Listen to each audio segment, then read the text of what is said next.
ایک نے ہاتھ اٹھائے اور دعا کیسے مانگی؟ اللہ اکبر، عرض کرنے لگا اے اللہ تو جانتا ہے میں نے بکریاں رکھی ہیں، میں دودھ دھو کے بیچتا ہوں، میرے بیٹے بھی ہیں، بیٹیاں بھی ہیں، اولاد بھی ہے، اور میرے پاس لوگ دودھ خریدنے بھی آیا کرتے تھے، پر اللہ میرے بوڑھے ماں باپ ہیں، میں نے اپنی زندگی کا طریقہ بنایا ہے جب تک ابا جی دودھ نہیں پئیں گے کسی کو نہیں ملے گا، جب تک میری بوڑھی ماں کے لبوں سے دودھ نہیں لگے گا کسی کو نہیں ملے گا۔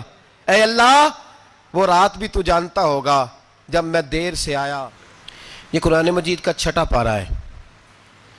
اللہ تبارک و تعالی نے ارشاد فرمایا یا ایھا الذین آمنوا اتقوا اللہ، اے ایمان والو اللہ سے ڈرو، وابتغوا الیہ الوسیلہ، اور اس کے رستے میں کوئی وسیلہ تلاش کرو،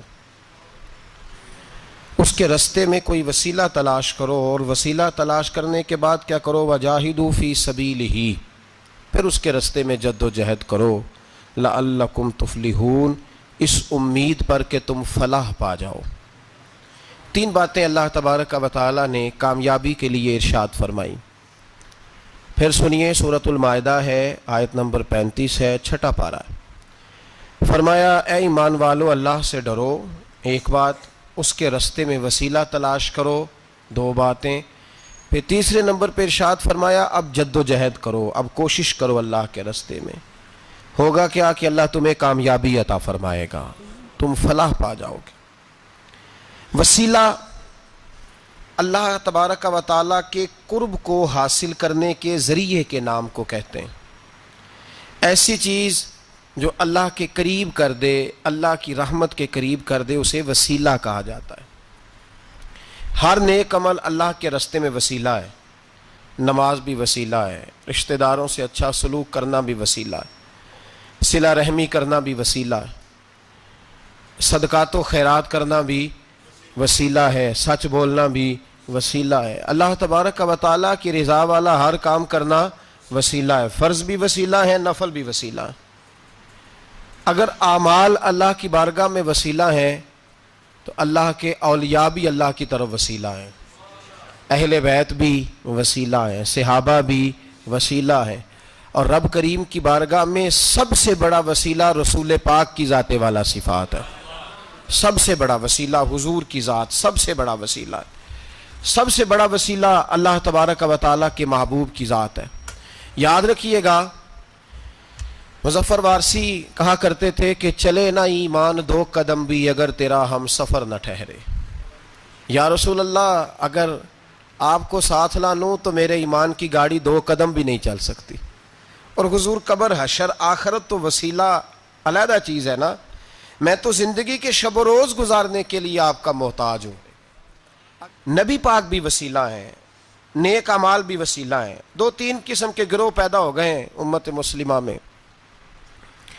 یہ وابتغوا الیہ الوسیلہ کے تحت شاہ ولی اللہ صاحب محدث دہلوی رحمۃ اللہ تعالی علیہ، جو امت مسلمہ کے متفقہ امام ہیں، تمام مسالک جن کا احترام کرتے ہیں، شاہ ولی اللہ صاحب نے لکھا ہے کہ وابتغوا الیہ الوسیلہ سے مراد یہ ہے کہ اللہ فرماتا ہے اکیلے نہ آ جانا، کسی مرشد کامل کا دامن تھام کے آنا، ایسے اکیلا نہ آ جانا کہ تیرا کوئی وارث ہی نہ ہو، کسی کا دامن تھام۔ اب 2-3 جماعتیں پیدا ہو گئیں، ایک سرے سے قائل ہی نہیں وسیلے کے، وہ کہتے ہیں جی نماز کا وسیلہ دے لو، روزے کا وسیلہ دے لو، حج کا وسیلہ دے لو، نبی پاک کا نہ دینا۔ وہ خدا کے بندو، نماز کا وسیلہ دینا درست ہے، میں نے شروع میں کہا کہ یہ بھی وسیلہ ہے، لیکن نماز پتہ نہیں قبول ہے کہ نہیں قبول۔ روزے کا وسیلہ دینا درست ہے پر پتہ نہیں وہ قبول ہے کہ نہیں۔ حج کا وسیلہ دینا حرج نہیں، دینا چاہیے، لیکن پتہ نہیں ہمارے حج ٹوٹے پھوٹے ہیں، قبول ہیں کہ اس رسول کا وسیلہ کیوں نہ دیں جو ہر حال میں اللہ کی بارگاہ میں قبول ہی ہے، ہر حال میں اللہ کی بارگاہ میں۔ بلکہ اعلیٰ حضرت فرماتے ہیں بخدا خدا کا یہی ہے در، نہیں اور کوئی مفر مکر، جو وہاں سے ہو یہیں آ کے ہو، جو یہاں نہیں تو وہاں نہیں۔ تو یاد رکھیے گا نبی پاک کا وسیلہ سب سے معتبر وسیلہ ہے۔ اب لوگ اس جھگڑے میں پڑ گئے ہیں، اور جتنی جتنی تعلیم عام ہوتی جاتی ہے لوگ دروازے رسول سے دور ہوتے چلے جا رہے ہیں، بجائے اس کے کہ محبت رسول بڑھتی، نبی پاک کا قرب بڑھتا، اور ہم بھی بادشاہ لوگ ہیں، جس مرضی کی بات ہم سننی شروع کر دیتے ہیں۔ اور خدا کے بندو سنو، زندگی نبی پاک کے بغیر نہیں گزر رہی تو قبر حشر میں حضور کے بغیر کامیابی کیسے ہوگی؟ یاد رکھیں اور سمجھیں اس بات کو، اور اپنے عقیدے کو پہاڑ سے زیادہ تگڑا بنائیں۔ اس میں کوئی شک نہیں کہ نیک اعمال بھی وسیلہ ہیں، پر بھائی مجھے تو اپنی نماز پر اعتبار نہیں، اس لیے کہ میں خلوص سے پڑھتا ہی نہیں، کئی جگہوں پہ کمی محسوس ہوتی ہے، کئی جگہوں پہ نقص محسوس ہوتے ہیں، روزے رکھے ہیں، ہمیشہ سے رکھ رہے ہیں، لیکن کوئی ایسا مان اور بھروسہ نہیں کہ بخشوائیں گے۔ حج اللہ تبارک و تعالیٰ توفیق دیتا ہے، ان لوگ جاتے ہیں، ہمیں بھی اللہ نے موقع دیا، ہم بھی گئے ہیں، دعا فرمائیں اللہ بار بار بلائے، لیکن گزارش یہ ہے میرے بھائی سمجھ لیں کہ یہ چیزیں ہماری نظر میں کرتے ہیں، اللہ تبارک و تعالیٰ انہیں سبب رحمت بنائے گا، لیکن ہمیں اس پر کوئی مان، کوئی تکبر، ہاں اگر بھروسہ ہے تو ذات رسالت مآب پہ بھروسہ ہے، نہ تیگو تیر پہ تکیے، نہ خنجر پر، نہ بھالے پر، بھروسہ ہے تو ایک سادی سی کالی کملی والے پر، نبی پاک صلی اللہ علیہ وسلم کی ذات پر۔ اب لوگ خشک زندگی گزارنا چاہتے ہیں، خشک سی نماز، اور بس جی بس نماز روزہ سیدھا کرو، یہ ہمیں کہاں لگایا جا رہا ہے، ہم خود بھی آگے نہیں جانا چاہتے، حالانکہ ہم نے وسیلے بنائے ہوئے ہیں، کئی لوگوں نے ایم پی اے وسیلہ رکھا ہوا ہے، ایم این اے وسیلہ رکھا ہوا ہے، یار 15-20 وسیلہ رکھے ہوئے ہیں، بلکہ امیر لوگوں سے سلام دعا رکھی ہوئی ہے، کس لیے؟ روز دعوتیں پکتی ہیں ہوٹلوں میں، یہ سارے وسیلے ہم نے بنائے ہوئے ہیں۔ عجیب معاملہ ہے، دنیا داروں سے وسیلے ہیں لیکن رب کریم کے بندوں سے ہم نے تعلقات نہیں رکھے۔ مزارات پہ جانا، اولیاء کی بارگاہ میں جانا، رب کریم کے بندوں سے پیار کرنا، صحابہ سے محبت کرنا، اہل بیت سے پیار کرنا، نبی پاک پہ درود پڑھنا، دنیا داری کا ہمیں پتہ ہے ہم نے کیسے بیچ میں سے بچ کے نکلنا ہے، ہمیں کس چیز کی حاجت ہے، دعوت پہ بلانا ہے تو کس کو چھانٹی کر کے بلانا ہے، یہ سارا ہمیں پتہ ہے۔ جب شادی ولیمے کے اور سالگرہ کے اور عقیقے کے کارڈ لکھے جا رہے ہوتے ہیں تو پتہ ہوتا ہے اس کو رہنے دو، اس کو آنے دو، اس کو مس کر دو، اس کے بغیر گزارا نہیں، ان وسیلوں کا سارا پتہ ہے۔ اللہ رسول کے وسیلے کی بات آتی ہے تو ہم بھی فتویٰ پوچھنے چلے جاتے ہیں، ہم بھی تفصیلات پوچھتے ہیں، ادھر ادھر نہ جا، یاد رکھ بغیر مصطفیٰ کے تیرا کوئی کام نہیں چل سکتا، بغیر نبی پاک کے تیری زندگی گزر سکتی، سوال ہی نہیں پیدا ہوتا۔ یہ وسیلہ ضائع نہ کر بیٹھنا، ایسے کسی کی بات میں نہ آ جانا، یہ ایمان ہے، یہ ایقان ہے، یہ لذت ہے، یہ حسن ہے، یہ سرمایہ ہے، کسی جگہ اس میں کوتاہی نہ کر لینا، ایک ذرہ برابر تیرے دل میں نقص نہ واقع ہو جائے، یاد رکھنا نیک اعمال بھی وسیلہ ہے۔ اللہ کرے کہ ہمارے عمل ایسے ہوں کہ اللہ کی بارگاہ میں قبول کیے جائیں، اللہ کرے کہ ہمارے عمل ایسے، اعمال کا وسیلہ دینا 100% جائز ہے، اس میں کوئی گنجائش نہیں۔ حدیث پاک سنیے، میرے رسول پاک سید عالم صلی اللہ علیہ وسلم نے فرمایا بنی اسرائیل کے 3 لوگ تھے، نیک آدمی تھے، سفر پہ جا رہے تھے تو بارش تیز آ گئی، صحیح بخاری کی حدیث ہے، تیز بارش آئی، ایک غار میں پناہ لی بارش سے بچنے کے لیے، اچانک طوفان آیا تو ایک پتھر لڑک کر غار کے منہ کے آگے گر گیا، اندھیرا چھا گیا، اندر اندھیرا، طوفان ہے، پریشانی ہے۔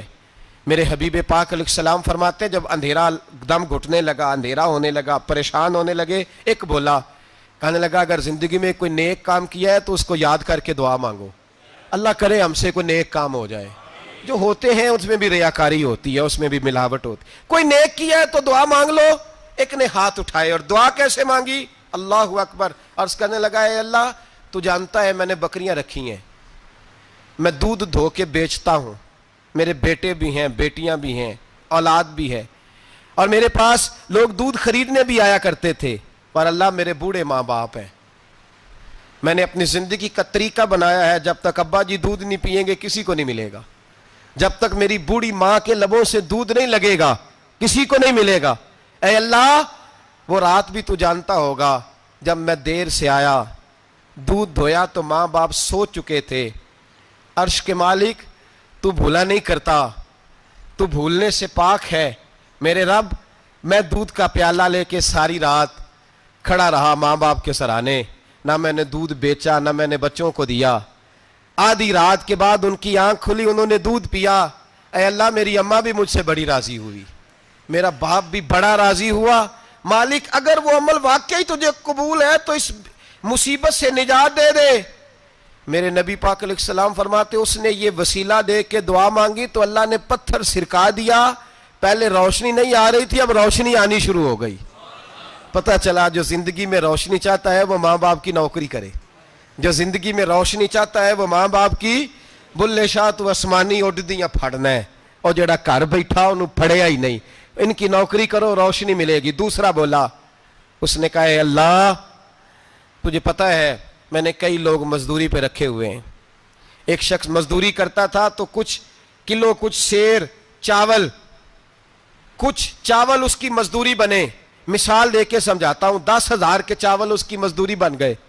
میں نے اس کو کہا مزدوری لے لے تو وہ ناراض ہو کے چلا گیا ناراض ہو کے، لیکن اے اللہ میں نے اس کا مال کھایا نہیں، میں نے مزدور کا حق رکھا نہیں، اے اللہ میں نے 10,000 علیحدہ کر دیا، وہ چاولوں کی قیمت میں نے علیحدہ کر دی، جب میں کاروبار کرتا تو میں نے اس کا پیسہ انویسٹ کر لیا، پھر اس پیسے سے میں کماتا رہا، ایک وقت آیا کہ زمانے بیت گئے، وہ 10,000 10 لاکھ یا یوں سمجھ لیں 10 کروڑ ہو گیا، کئی گائیں کئی اونٹ کئی پلاٹ آ گئے۔ اے اللہ کئی زمانے کے بعد وہ مزدور لوٹا اور کہنے لگا صاحب میں غریب ہو گیا ہوں، تنگ دستی آ گئی ہے، بوڑھا ہو گیا ہوں، وہ میرے پیسے تو دے دیں۔ تم اے اللہ میں بے ایمان نہیں ہوا، ایک رتی برابر بھی میرے دل میں میل نہیں آئی۔ میں نے کہا یہ اتنی درجن گائیں تیری، یہ اونٹ تیرے، یہ پلاٹ تیرے۔ وہ کہنے لگا تو مجھ سے مذاق کرتا ہے، میرے تو تھوڑے سے چاول تھے، یوں سمجھ لے 10,000 کا اور اتنا کچھ۔ میں نے کہا وہ تیرے پیسے تو ناراض ہو کے چلا گیا، میں نے ڈھونڈا تو ملا نہیں، وہ تیرے پیسے میں نے انویسٹ کیے تو آج یہ سارا سرمایہ اسی کا ہے۔ اے اللہ وہ بوڑھا مزدور جب اتنی گائیں ملی، اتنے اونٹ ملے، اتنے اسے پلاٹ ملے تو وہ روتا دعائیں دیتا گیا، اے اللہ اگر تجھے میرا وہ عمل قابل قبول ہے تو اس مصیبت سے نجات عطا فرما۔ میرے نبی پاک سید عالم صلی اللہ علیہ وسلم فرماتے پتھر تھوڑا اور ہٹ گیا، اب تیسرا بولا عمل کا وسیلہ دے کے، او بھائی کوئی عمل بچا کے رکھ، کچھ کر لے، کچھ زندگی میں اکٹھا کر لے، کوئی تو ایسا عمل ہو جب قیامت آئے تو مصیبت سے بچ سکے، تو قبر میں مصیبت سے بچ سکے، تو دنیا میں مصیبت سے بچ سکے۔ میرے رسول پاک سید عالم صلی اللہ علیہ وسلم فرماتے تیسرا بولا، کہنے لگا اے اللہ تو جانتا ہے میں جوان، میں رانا، میں حسین، مجھے عورتیں دعوت دیتی تھی، اپنی طرف مائل کرتی تھیں، لیکن میں کسی پر نہ دیکھتا، بس ایک چچا کی بیٹی پہ میں عاشق ہو گیا، اس کے میں قریب جانے لگا، بلانے لگا، 100 دینار بھی اکٹھے کیے اس کو دینے کے لیے۔ ایک ایسا وقت آیا کہ وہ راضی بھی ہو گئی، اے اللہ تنہائی بھی آ گئی، یوں سمجھ لو کہ میں جوان بھی، حسین بھی، مالدار بھی، میں چاہوں تو ایک دن میں 4 دفعہ میں بدکاری کر سکتا تھا۔ اے اللہ ساری خوبیاں تھیں، وہ بی بی میرے پاس آئی، کمرہ تنہائی، کوئی دیکھنے والا نہیں تھا۔ جب میں اس کے قریب جانے لگا تو وہ عورت کہنے لگی تو رب سے ڈر جا، رب سے ڈر جا، رب سے ڈر جا۔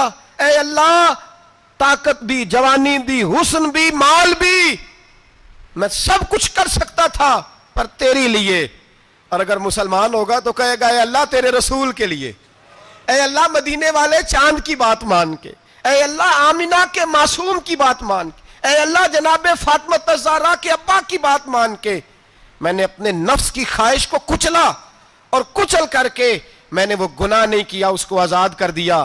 اگر وہ عمل تیری بارگاہ میں قبول ہے تو نجات دے دے۔ میرے نبی پاک فرماتے ہیں بس دعا ختم ہوئی تو اللہ نے پہاڑ دور پھینک دیا، اللہ نے نجات دے دی۔ اللہ کرے میری ملت کے جوان کو بھی یہ نیکی نصیب ہو جائے، اللہ کرے ماں باپ کی خدمت کرنے والے بن جائیں، اللہ کرے ہم مزدوروں کا حق دینے والے بن جائیں، اللہ کرے ہم بے ایمانی دھوکے بازی کو چھوڑ دیں۔ اگر کوئی ایسا عمل ہوگا تو اللہ دنیا میں بھی نجات دے گا مشکلوں سے، قبر میں بھی اللہ نجات عطا فرمائے گا، قیامت میں بھی اللہ۔ عمل کا وسیلہ دینا رب کی بارگاہ میں جائز ہے، بولیے اللہ کے ناموں کا وسیلہ دینا جائز ہے۔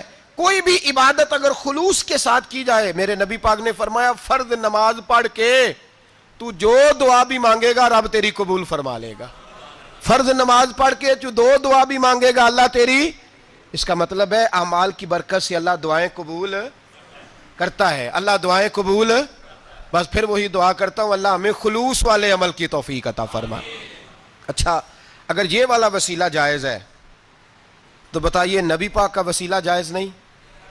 عمل میں تو کوئی کوتاہی ہو سکتی ہے لیکن حضور کی وجاہت میں کوئی کوتاہی ہو سکتی، نبی پاک کی رحمت میں کوئی کمی ہو سکتی۔ ادھر سنو ذرا گہرائی سے، ایک بات عقیدے کی اس کو یاد رکھنا، اللہ کو کوئی بندہ نا مجبور نہیں کر سکتا، کہ ہم نے نبی پاک کو لا کے کھڑا کر دیا ہے تو اللہ مجبور نہیں ہو گیا، یہ سمجھ لیں۔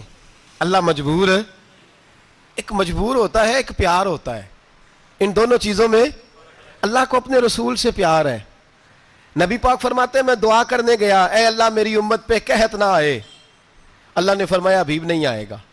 اے اللہ میری امت کے چہرے نہ بدلیں، گناہ کریں تو مسخ نہ ہو، حبیب نہیں بدلیں گے۔ حضور فرماتے ہیں میں نے ہاتھ اٹھایا کہ اللہ یہ آپس میں لڑے نہ، توجہ کرنا جملوں پہ، اے اللہ یہ آپس میں لڑے نہ۔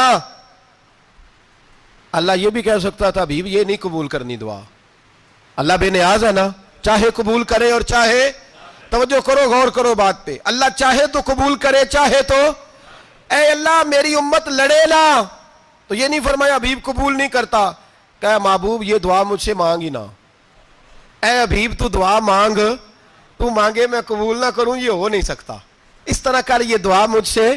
نبی پاک نے منافقین کے لیے دعا کرنی چاہیے کہ اے اللہ، اے مولا تو مہربانی فرما، اے اللہ کرم فرما، منافقین کو بھی بخش دے۔ تو میرے رسول پاک علیہ السلام فرماتے ہیں رب کریم نے مجھے منع کیا، اے محبوب یہ والی دعا، یہ دعا ہی نہ مانگ، یہ دعا اللہ کو کوئی مجبور کر سکتا، لیکن اگر اللہ پیار کرے تو، بھائی دنیا داری کا چودھری صاحب کا، مولوی صاحب کا، پیر صاحب کا ایک عام مشہور مقولہ ہے، فلاں بندہ آ گیا تھا اس کو میں انکار نہیں کر سکتا تھا، کیوں جی وہ بندوق لے کے آیا تھا، کر دینا تھا انکار، فلاں آدمی آ گیا تھا پھر میں اس کو انکار، اور فلاں بندے کو ساتھ لے آیا۔ دو باتیں ہوتی ہیں، یا پیار بڑا ہے یا عزت بڑی ہے، دو ہی باتیں ہیں، یا میں اس سے پیار بڑا کرتا ہوں یا میں اس کی، اللہ اپنے نبی سے پیار بھی بڑا کرتا ہے اور اپنے نبی کی عزت بھی بڑی فرماتا ہے، بس یہ سمجھ لے بات۔ وسیلے کا معنی یہ ہے کہ اللہ اپنے نبی سے پیار کرتا ہے، اپنے محبوب کو اللہ بڑی عزت عطا فرماتا ہے۔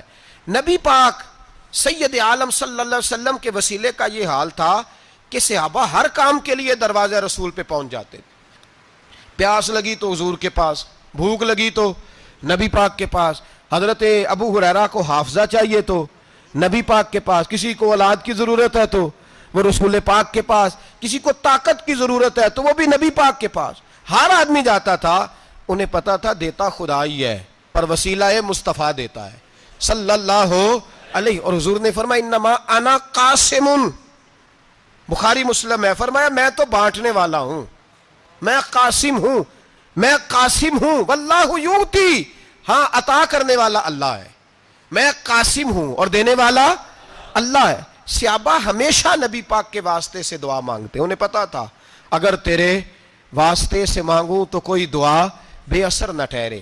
ترمذی شریف، ابن ماجہ، دیگر تمام کتب میں امام احمد نے اپنی مسند میں نقل کیا، حضرت عثمان ابن حنیف کہتے ہیں میں نبی پاک کے پاس بیٹھا تھا تو ایک نابینا صحابی آئے، عرض کرنے لگے یا رسول اللہ صلی اللہ علیہ وسلم میں نابینا ہوں، میرے لیے دعا کریں اللہ مجھے آنکھیں عطا فرمائے، دعا کریں۔ اب حضور نے پتہ کیا کہا، نبی پاک نے فرمایا دو باتیں ہیں، یا تو صبر کر لے یا میں دعا کر دیتا ہوں، صبر کرے گا تو اللہ جنت دے گا، یا تو صبر کر لے یا میں، صحابی بڑے پیارے تھے، کہنے لگے یا رسول اللہ جنت تو اللہ اپنے فضل سے دے گا ہی، میں نے نہیں صبر کرنا، مجھے آنکھیں چاہیے، اور پھر یہاں آ کے صبر کروں، این خزانے کے پاس جا کے صبر کروں، حضور میں نہیں صبر کرتا، آپ دعا کریں۔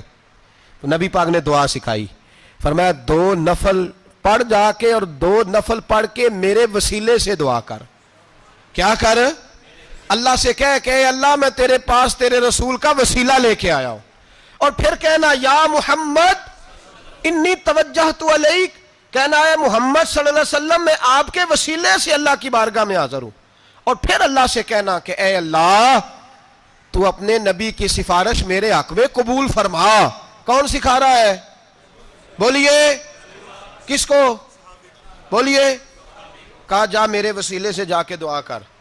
حضرت عثمان کہتے ہیں وہ چلے گئے، 2 نفل پڑھے، حضور کے وسیلے سے دعا مانگی، فرماتے ہیں وہ چلے گئے پر ہم کوئی نہیں گئے، آپ کیوں نہیں گئے؟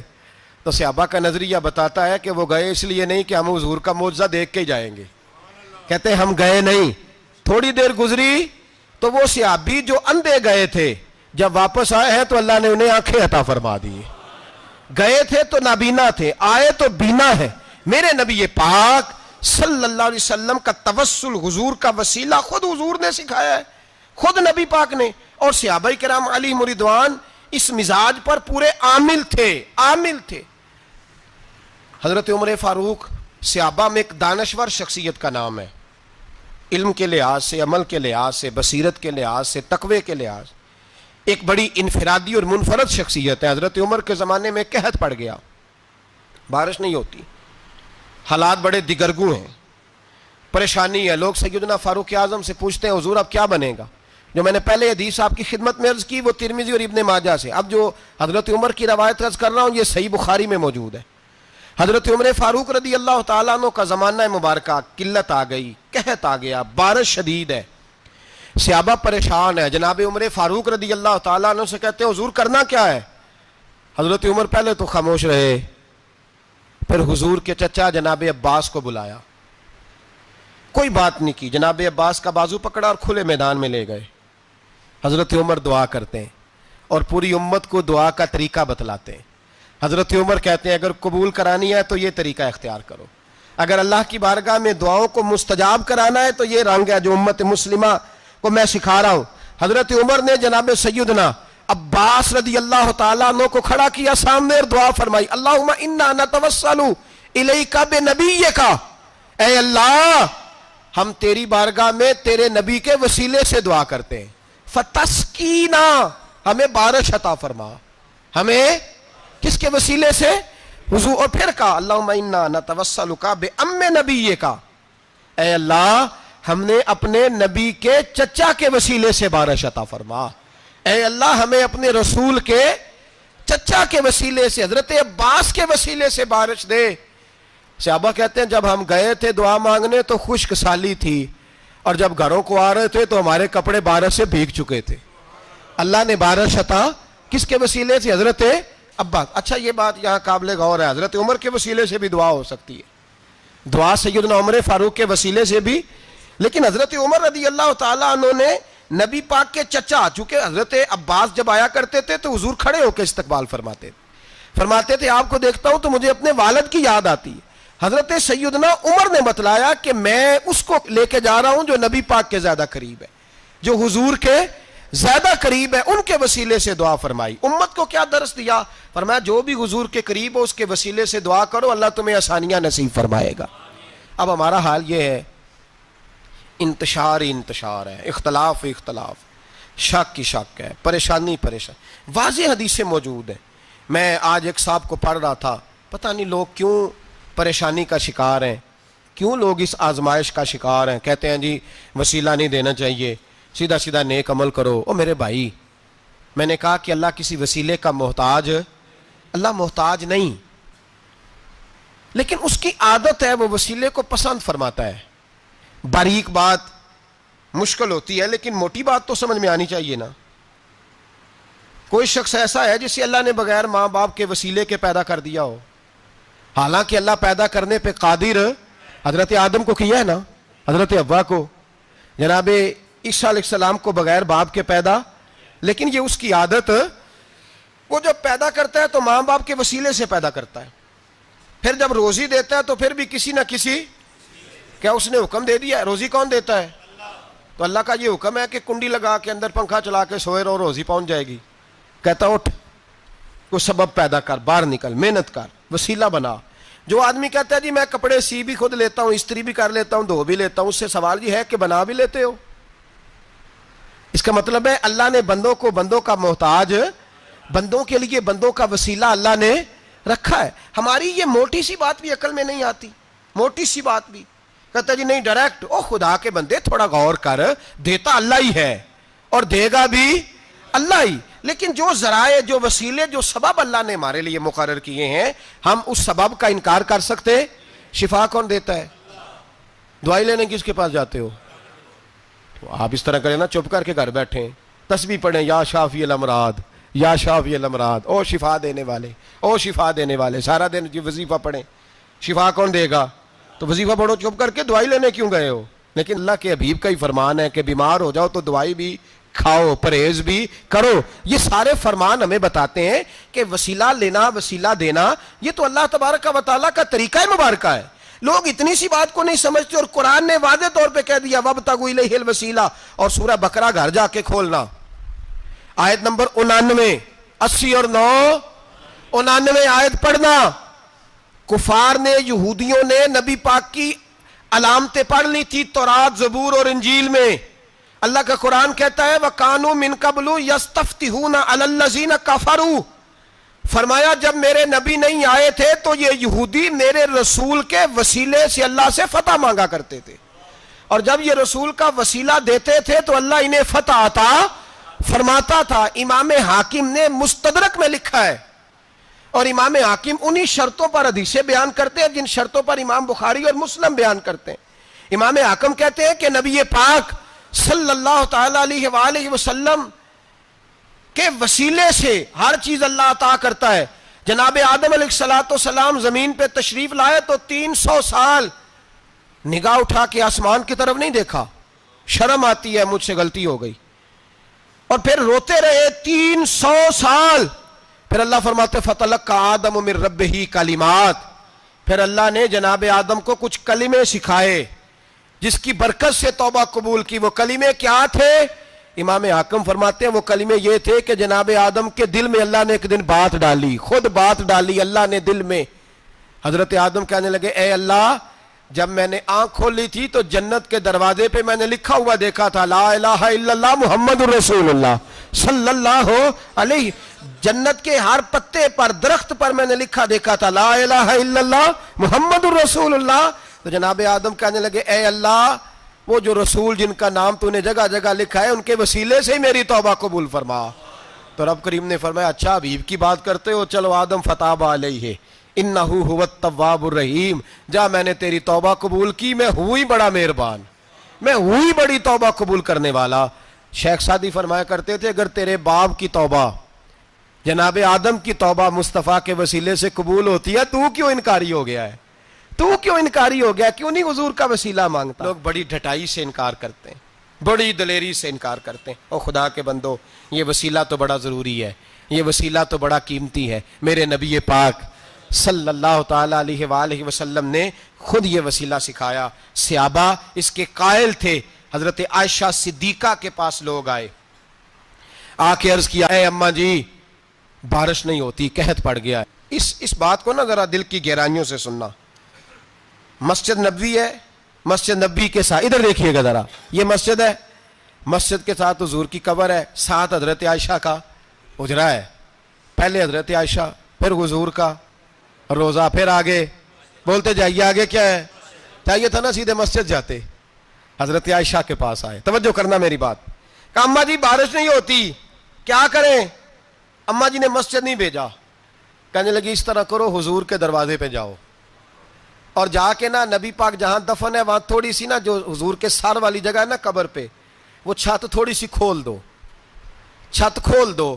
صحابہ کہتے ہم گئے جہاں حضور کی قبر انور تھی، حضور آرام فرماتے، سرانے والی سائڈ سے تھوڑی سی چھت کھولی، ابھی کھولی تھی اللہ نے فوراً بارش عطا فرما دی، فوراً۔ کہتے ہیں جب بارش ہوئی تو ہم مسجد میں شکرانے کے نفل پڑھنے چلے گئے، حضرت عائشہ کے وسیلے پہ، روضہ رسول پہ، اور روضہ رسول کے وسیلے سے اللہ کی یہ طریقہ تو ہمیں صحابہ سکھا رہے ہیں، خدا خدا کا یہی ہے در، نہیں اور کوئی مفر مکر، جو وہاں سے ہو یہیں آ کے ہو، جو یہاں نہیں تو وہاں نہیں۔ صحابہ تو دروازے رسول پہ جا رہے ہیں، ایک بار نہیں بار بار جا رہے ہیں، تو اکڑ کے پھر رہا ہے، اکڑ کے پھر رہا ہے۔ بڑی ضروری ہے یہ بات کرنی، بڑی ضروری، اور یہ بات آپ کے لیے سیکھنی، ذرا غور کریں۔ شیطان کی غلطی کیا ہے پتہ ہے آپ کو؟ اللہ کو نہیں مانتا تھا، شیطان کی غلطی کیا تھی؟ بولیں کس کو؟ ہے لا الہ الا اللہ کو نہیں مانتا تھا، اللہ کو نہیں مانتا تھا، نہیں تو انہیں پتہ ہی نہیں نا اس گل دا۔ اور میں تو انہیں اگر پوچھا نا اج دی خبر کی یہ تازی، تو تمہیں پتہ ہے، اور بھائی اس کو بھی سمجھیں، یہ عقیدہ ہے، یہ ایمان ہے، میری منت ہے، اس کو سمجھ لو، یہ کام آئے گا آپ۔ یہاں عجیب رٹا ہے، یہاں لوگ معاذ اللہ تبارک و تعالی اللہ کا نام لے کے در رسول سے دور کر رہے ہیں۔ بہت بڑا دھوکہ ہے، بہت بڑی زیادتی ہے، امت کے دلوں پر خنجر چلتا ہے، اور میرا تو کلیجہ پھٹتا ہے جب میں ایسی تحریریں پڑھتا اور سنتا، یار تو کیا بیان کر رہا ہے؟ ڈر اللہ سے مرنا نہیں، نبی پاک کو منہ نہیں دکھانا، تو کیا کر رہا ہے؟ بتا نا شیطان کی غلطی کیا تھی۔ وہ تو صاف ستھری بات کر رہا تھا، یا اللہ ایک نہیں تو لاکھ سجدہ کرا میں تجھے کرتا ہوں۔ اللہ نے فرمایا ادھر آنا، میرے محبوب کو سجدہ کر۔ کہنے لگا نہیں کرتا۔ فرمایا فخرج فإنک رجیم، نکل جا تو لعنتی ہے۔ جو حضرت آدم کو وسیلہ نہ مانے وہ لعنتی ہے، اور جو روضہ رسول پہ کھڑا ہو کے کہے میں نبی کو وسیلہ نہیں مانتا، جو دروازے رسول پہ پہنچ کے کہے میں نبی پاک کو وسیلہ نہیں مانتا، جو مصطفیٰ کے وسیلہ ہونے کا انکار کرے، تو کہتا ہے کہ دنیا میں وسیلہ نہیں مانتا، اللہ تو قیامت کے دن بھی کہتا ہے جو مصطفیٰ کے پاس سے ہو کے آئیں گے میں بخش دوں گا۔ شفاعتی لعلی الکبائر من امتی، حضور فرماتے ہیں موٹے موٹے گناہ گار آتے جائیں گے، کالی کملی کے نیچے چھپاتا جاؤں گا، جنت میں بھیجتا جاؤں گا۔ وہاں قیامت میں تیری معافی نہیں ہو رہی، تو یہاں نہیں مان رہا۔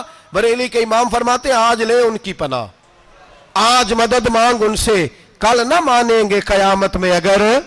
اور دیکھ تو کہتا ہے میری نمازیں، میرے روزے، میری زکاتیں، میرا جہاد کام آئے گا۔ سن، حضرت عبد الرحمن ابن عوف صحابہ میں سے تگڑا آدمی، اتنا بڑا شخص، اتنا بڑا آدمی کہ جس کے پیچھے میرے رسول نے نماز ادا فرمائی ہے، اتنا بڑا شخص، ہر جہاد میں سب سے پہلے، سب سے امیر تھے، صدقات خیرات بڑھ بڑھ کے دیتے تھے، ساری نیکیاں ہیں۔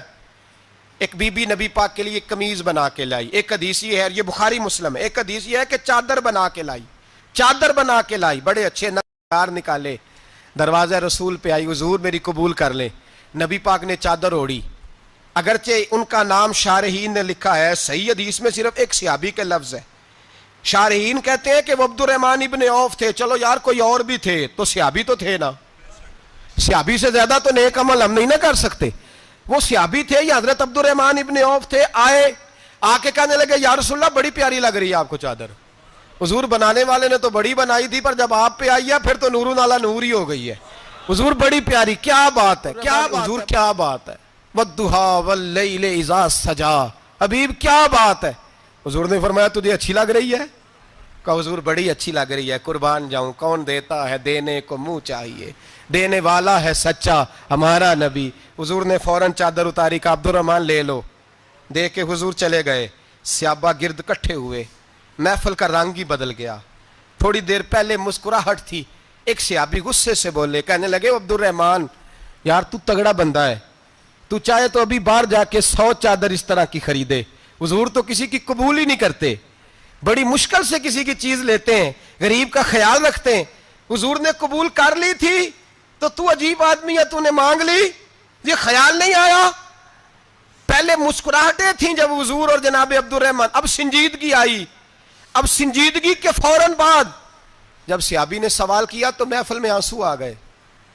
حضرت عبد الرحمن رو پڑے، نمازیں بھی ہیں، جہاد بھی ہے، پر فخر نہیں کسی بات پہ، رو پڑے، کہنے لگے او بیلیا تیرا کیا خیال ہے، میں نے اوڑھنے کے لیے لی ہے، پہننے کے لیے لی ہے؟ فرمانے لگے نہیں، اللہ کی عزت کی قسم میں نے تو اس لیے لی ہے، جب مروں گا تو گھر والوں کو کہوں گا مجھے نبی پاک کی چادر میں کفن دینا، اٹھانا بخاری پڑھنا، حضور کی چادر میں کفن دینا، اس لیے کہ مجھے پتا ہے جب مصطفیٰ کی چادر اوڑھ کے جاؤں گا تو اللہ بے حساب ہی بخشش فرما دے گا۔ تو نبی پاک کے وسیلے کا قائل نہیں، یہاں چادر کی بات ہو رہی ہے۔ او بھائی یہ وسیلہ نہیں، یہ تجھے وسیلہ۔ ایک صحابی حضرت ابو معذورہ، شریعت میں کندھے تک بال رکھنا جائز ہے، اس صحابی کے اتنے لمبے بال تھے کہ جب وہ بیٹھتے تھے تو نیچے دب جاتے تھے، لوگوں نے منع کیا کٹواتا کیوں نہیں؟ فرمانے لگے نہیں کٹوانے۔ کہا کیوں؟ فرمانے لگے قبر میں لے کے جانے، قبر میں۔ کہا کیوں؟ فرمایا ان بالوں پہ ایک دفعہ نبی پاک نے ہاتھ رکھا تھا، حضور نے دست مبارک رکھا تھا، میں ساتھ للہد میں عشق رخ شاہ کا داغ لے کے چلے، ہم نے اندھیری رات سنی تھی چراغ۔ عبداللہ بن عتیق صحابی ہیں، حضور نے گستاخ قتل کرنے بھیجا، انعام دیے، انتقال کا وقت آیا تو بچوں کو بلایا، کہنے لگے یہ ایک ڈنڈا ہے، عصا ہے، جب مروں تو میری قبر میں رکھنا۔ کہا ابا جی سنا نہیں کبھی کسی نے ڈنڈا قبر میں رکھا ہو، عصا آپ کی قبر میں کیوں رکھے؟ فرمایا بیٹا تمہیں پتہ نہیں، یہ معمولی نہیں، یہ وہ ہے جو میرے رسول نے مجھے دیا تھا، یہ میری قبر میں، قبر میری تے میرے اب پیرا جے کر پاویں پھیرا، قبر دے وچوں ہڈیاں اٹھ کے مجرا کن سن تیرا، پسے مردن فرشتوں نے جو تلاشی لی تو کیا نکلا، فقط ایک دل کے گوشے سے خیال حضرت انس بن مالک کہتے ہیں مر جاؤں تو حضور کے منہ مبارک میری زبان کے نیچے رکھ دینا۔ حضرت امیر معاویہ فرماتے ہیں میرے پاس حضور کے ناخن ہے، جب میں مروں تو میرے کفن میں رکھ دینا۔ میرے اعلیٰ حضرت فرماتے ہیں ہمارے پاس کوئی شے نہیں، کوئی شے نہیں، نہ ہمارے پاس حضور کے بال مبارک، ہم کم نصیبوں کے پاس، ہم غریبوں کے پاس نہ منہ مبارک، تو حضور آپ کے پاس کیا ہے؟ فرمانے لگے لحد میں عشق رخ شاہ کا داغ لے کے چلے۔ کہنے لگے کلیجہ پھاڑ کے دیکھو اندر دل پہ میں نے نبی کا نام جو لکھا ہوا ہے۔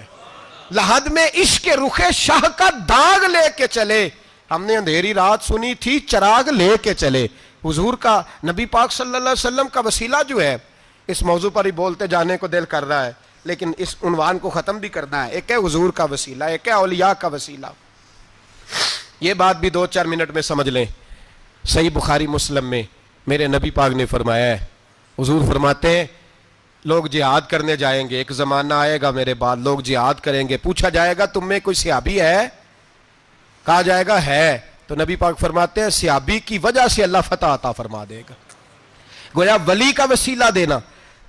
حضور فرماتے ہیں پھر لوگ جہاد کرنے جائیں گے تو پوچھا جائے گا مسلمانوں سے تم میں کوئی صحابی ہے؟ کہیں گے کوئی نہیں۔ کہا کوئی تابعی ہو صحابی کو دیکھنے والا؟ کہا جائے گا ایک ہے، تو فرمایا اس تابعی کی برکت سے اللہ فتح عطا فرما دے گا۔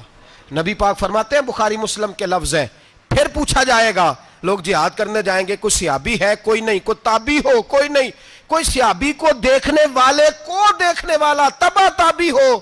ایک تبع تابعی ہے، تو نبی پاک فرماتے ہیں اس کی برکت سے ہی اللہ فتح عطا فرما دے گا۔ مشکات میں، بخاری میں موجود ہے، نبی پاک فرماتے ہیں یہ جو اللہ تم پہ بارشیں برساتا ہے، تمہیں رزق دیتا ہے، یہ تمہارے ضعیف لوگوں کے وسیلے سے اللہ دیتا ہے، یہ کمزوروں کے وسیلے سے دیتا ہے۔ مشکات میں لفظ ہے، نبی پاک نے فرمایا 40 ابدال ملک کے شام میں ہوتے ہیں، جو عذاب تم سے دور رہتا ہے ان کی وجہ سے رہتا ہے، جو تم پر بارشیں برستی ہیں ان کی وجہ سے برستی ہیں۔ وہ کوئی بیٹھا ہوا مجھے دور دعا دیتا ہے، میں ڈوبتا ہوں پر سمندر اچھال دیتا ہے۔ شیخ سعدی فرمایا کرتے تھے میری زندگی میں جتنی بلائیں ٹلی ہیں میرے شیخ کے وسیلے سے ٹلی ہیں، میں اس کی چھتری کے نیچے رہتا ہوں، کرم مجھ پہ برستا رہتا ہے۔ اتنی حدیثیں سنا کے ایک واقعہ سنانا تو بنتا ہے کہ نہیں بزرگوں کا؟ میں چونکہ جب عقیدے کا موضوع ہوتا ہے تو میں نیچے نہیں اترتا، میں قرآن و سنت کے عین بیچ رہتا ہوں۔ ایک بات، مرید ہو گیا محمود غزنوی حضرت ابو الحسن خرقانی کا، بیعت ہو گیا، آنے جانے لگا۔ ایک دن کہنے لگا حضور کوئی تحفہ ہی دے دے، تو حضرت نے کرتا اتار کے دیا، کرتا دیا۔ یہ کسی کے پاس ہو تو بڑی نعمت ہوتی ہے، کسی بزرگ کا کوئی تبرک، کرتا دیا۔ فرمایا جب بہت زیادہ کوئی مسئلہ بن جائے تو کرتا سامنے رکھ کے دعا کرنا، اللہ تجھے فتح دے گا۔ محمود سومناتھ کے مندر توڑ رہا تھا، 2 4 5 دفعہ حملہ کیا، فتح نہیں ہوتی۔ اپنے شیخ کا جبہ رکھا ہے، اللہ اس کی برکت سے ہی فتح دے دے۔ کہتا میں نے جبہ رکھ کے دعا مانگی، اگلے دن حملہ کیا تو اللہ نے فتح عطا فرما دی۔ محمود کہتا فتح ہو گئی، میں رات کو سویا، حضرت ابو الحسن خرقانی خواب میں ملے، اور بابا جی کو میں نے دیکھا تو چہرے پہ جلال ہے۔ میں نے کہا حضور آپ ناراض ہیں؟ کہنے لگے محمود تو نے کوئی قیمت نہیں ڈالی میرے، یہ جملہ آپ کو زیادہ سمجھ آئے گا۔ کہنے لگے تو ککھ مول نہیں پایا، کوئی قیمت نہیں ڈالی تو نے میرے کرتے کی، بس ایک فتح۔ کہ حضور کیا مطلب؟ فرمانے لگے یہ میرے وجود سے لگا ہوا جبہ تھا، میں وہ شخص ہوں جس نے زندگی پر وہ کام کیا جس میں اللہ رسول راضی ہیں، اپنے آپ پہ پابندیاں لگا کے رکھی ہیں، رب نے اپنے فضل سے بڑا نوازا ہے۔ فرمایا اگر تو میرا جبہ سامنے رکھ کے یہ دعا مانگتا نا، اے اللہ ہندوستان کے سارے ہندوؤں کو ایمان کی توفیق دے دے، اللہ نے سب کو کلمے کی توفیق دے دینی تھی۔ تو نے کیا قیمت ڈالی میرے جبہ؟ اللہ تبارک و تعالیٰ اپنے بندوں کو طاقتیں دیتا ہے۔ مسئلہ یہ ہے آج بہت سارے لوگ تو انکار کرنے لگے ہیں، اور ہم جو اہل ہیں، ہمارا جن کا عقیدہ ہے، جنہیں اللہ نے خوش عقیدگی عطا فرمائی ہے، وہ بھی بہانوں کا شکار ہیں، بہانوں کا شکار ہیں، کر لیتے ہیں، دیکھ لیتے ہیں۔ اللہ والوں سے دوستی لگائیں، ان کا قرب اختیار کریں، ہر دعا ہر التجا نبی پاک کا وسیلہ شامل حال رہنا چاہیے۔ اگر تیرے واسطے سے مانگوں کوئی دعا بے اثر نہ ٹھہرے، نبی پاک کا وسیلہ دو گے تو ہر جگہ ہی اللہ کامیابیاں عطا فرمائے گا۔ اور ہمارا تو عقیدہ یہ ہے کہ قبر حشر میں بھی بچیں گے تو رسول اللہ کے وسیلے سے بچیں گے۔ میرے رسول پاک سید عالم نور مجسم صلی اللہ علیہ وسلم نے جو لوگ تیار فرمائے، نیند تو نہیں آ رہی آپ حضرات کو؟ نبی پاک نے جو لوگ تیار فرمائے، حضرت کعب بن مالک رضی اللہ تعالیٰ، حضور نے فرمایا چلو تبوک پہ میرے ساتھ، سارے چلو، سب تیار ہو گئے۔ حضرت کعب بن مالک فرماتے ہیں مجھے گھوڑا بڑا دوڑانا آتا تھا، نیزہ بڑا چلانا آتا تھا، تلوار کا میں بڑا دھنی تھا، میں مالدار بھی تھا، میرے پاس بڑی وسائل تھے۔ حضور چلے گئے تو میں نے، یہ بخاری ہے، فرماتے ہیں میں نے سوچا کہ میں چلا جاؤں گا، کل میں گھوڑا دوڑاؤں گا، میں نے پیچھے پہنچ جانا، پرسوں چلا جاؤں گا، ترسوں بس سستی ہو گئی، نہ جا سکا۔ فرماتے ہیں وقت بیت گیا، حضور چلے گئے، آج جاتا ہوں کل چاہتا ہوں، اسی میں حالات سارے گزر گئے، حتیٰ کہ اللہ کے رسول واپس آ گئے۔ فرماتے ہیں کچھ بوڑھے تھے جو نہ جا سکے، اور کچھ منافق تھے جو حضور کے ساتھ جہاد پہ نہ جا سکے۔ آپ فرماتے ہیں میں جوان بھی تھا، تیر انداز بھی تھا، اور دنیا عرب سارا جانتا تھا کہ مالدار بھی ہے، اللہ تعالیٰ کی دی ہوئی بڑی نعمتیں تھیں، میں نہ گیا، اور ہو غلطی گئی، سستی گئی۔ فرماتے ہیں حضور مدینے میں آئے، جب مسجد نبی میں بیٹھے تو منافق آ کے بہانے کرنے لگے، کوئی کہنے لگا بچی بڑی بیمار تھی، کوئی کہنے لگا حضور کل ہی صحیح ہوا ہوں۔ فرماتے ہیں مجھے بھی پتا تھا، اور پتا مصطفیٰ کو بھی تھا جھوٹ بول رہے، حضور کو پتا تھا، پر وہ بہانے کرتے، حضور قبول کرتے، میں چلو جاؤ۔ کہا فرماتے ہیں ایک منٹ کے لیے مجھے بھی وسوسہ آیا کہ کوئی بہانہ نہ کر دوں، لیکن پھر میں نے سوچا بہانہ کس کے سامنے کروں، جسے اللہ تبارک و تعالیٰ نے نبوت کی آنکھ عطا فرمائی ہوئی ہے، اس محبوب کے سامنے بہانا۔ اس خیال آیا مسلمان نیک و بد پہچان جاتے ہیں، محمد آدمی کے دل کی باتیں جان جاتے ہیں۔ فرماتے میں گیا، حضور نے پوچھا کیوں نہیں آئے، اور پوچھا بھی مسکرا کے، کیوں نہیں آیا، مسکرا کے پوچھا۔ فرماتے ہیں میں نے سچ سچ بولا، میں نے کہا یا رسول اللہ سستی ہو گئی، حضور غلطی ہو گئی، جو بہانے لگا رہے تھے ان کو آزادی مل گئی، اور مکتب عشق کا دستور نرالا دیکھا، اس کو چھٹی نہ ملی جس نے سبق یاد کیا۔ فرماتے ہیں ان کو چھٹی مل گئی، میں نے کہا حضور غلطی ہو گئی، تو نبی پاک نے فرمایا اس سے کوئی بندہ کلام نہ کرے، خبردار میرے ساتھ بھی گفتگو نہ کرنا۔ حضرت کعب بن مالک فرماتے ہیں میرا چچا زاد بھائی، خالہ زاد بھائی سارے رہتے تھے، میں کسی کو سلام لیتا تو کوئی جواب بھی نہیں دیتا تھا۔ فرماتے ہیں میں مسجد میں نماز پڑھنے آتا، پر صحابہ کرام کو حضور نے منع کر دیا تو مدینے کی گلیاں بھی ناآشنا ہو گئیں۔ فرماتے ہیں مجھے یوں لگتا تھا کہ مدینے کے در و دیوار بھی مجھ سے کلام نہیں کرتے، میں وہاں دعا منگیا کرو سنگیو کتے مرشد نہ رس جاوے، اے جنہاں دے پیر رس جان دے او جیوندے ہی مرے رہن دے۔ کہا اس طرح لگا کہ جیسے حالات بگڑ گئے سارے میرے حق میں۔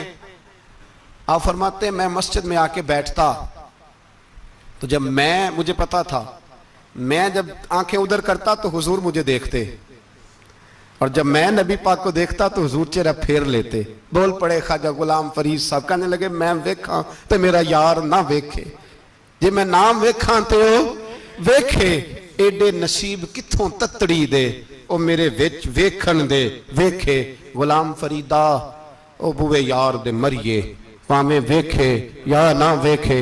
آپ فرماتے میں سید عالم صلی اللہ علیہ وسلم کو دیکھتا تو حضور رخ انور پھیر لیتے۔ حضرت کعب بن مالک رضی اللہ تعالیٰ عنہ فرماتے ہیں کہ حضور کا حکم آیا کہ بیوی کو علیحدہ کر دو، بار پہلے کوئی نہیں بات کرتا، اب کہا بیوی کو علیحدہ کر دو، تو میں نے کہا حضور طلاق دے دوں، فرمایا نہیں میں کہ بھیج دو، طلاق نہیں دینی۔ فرماتے ہیں بال بچہ بھی چلا گیا، نہ گھر میں کوئی نہ باہر کوئی، تنے تنہا۔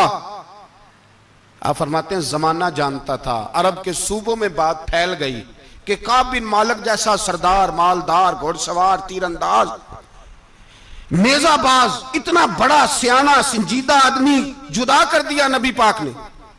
فرماتے ہیں غسان کے عیسائی بادشاہ نے مجھے خط لکھا۔ حضرت کعب فرماتے ہیں بڑی آزمائش تھی، پر یہ مصیبت سب سے بڑی تھی۔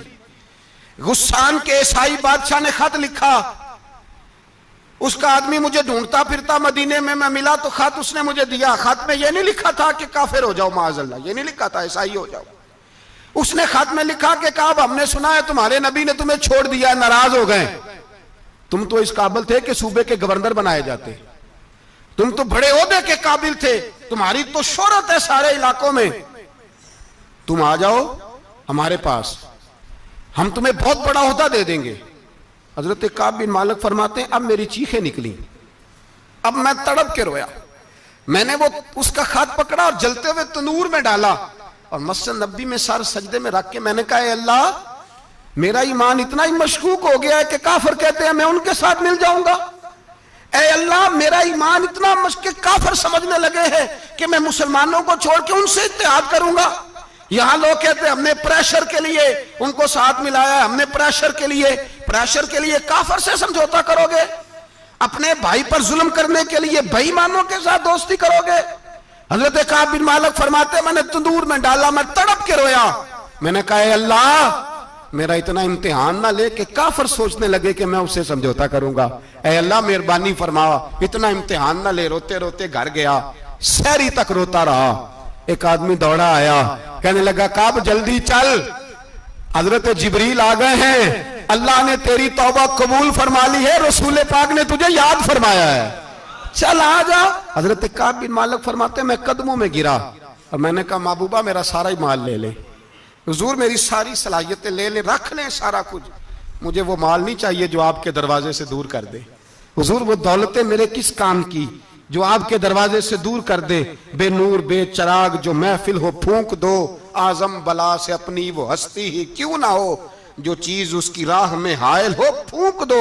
حضرت کعب بن مالک رضی اللہ تعالیٰ عنہ نے ایک منٹ کے لیے بھی کافر سے سمجھوتا کرنا پسند نہ کیا، جبھی تو اللہ نے توبہ حضرت جبریل کے ذریعے نازل فرمائی۔ میرے بھائی یہاں منٹ پہ سمجھوتا ہے، منٹ پہ بڑا رولا ڈالتے ہم، بڑا شور ہے چائنا کی دوستی، چائنا جیسے کہے برما کی حکومت ویسے کرتی ہے، اس کا اثر اور رسوخ ہے ان کا۔ آپ نے کیوں نہیں ان سے کہا کہ ان کو منع کریں؟